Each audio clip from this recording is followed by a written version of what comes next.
Korei block रे BDO समिति सभ्यंक भितरे विवाद लागि रहिछि जोंथिपाई उन्नयनमूलक कार्य होई पारु नथिबा अभियोग होइछि। पंचायत समिति सदस्यंक कोनोसी प्रस्ताव को कार्यकारी न करिबा और आदौ गुरुत्व देउ नाहंती बीडीओ।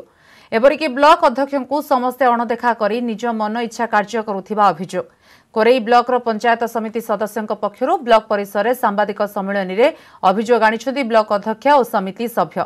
ब्लॉक को आसुथिबा विभिन्न योजना रे व्यापक केलेंकारी हेबा सह सरकारी योजना संपर्क रे ब्लॉक प्रशासन पक्षरु कोनोसी सूचना समिति सभ्यंकु दिया जाउ नथिबा अभियोग आनिछथि। दीर्घ दिन हेला पंचायत समिति बैठक हेउनथिबारु विभिन्न समस्या संपर्क रे आलोचना भी हेउनी। एनै समिति सभ्य ब्लॉक रो बीडीओ को अवगत करिथिले भी से याहाकु गुरुत्व देउ नाहंती।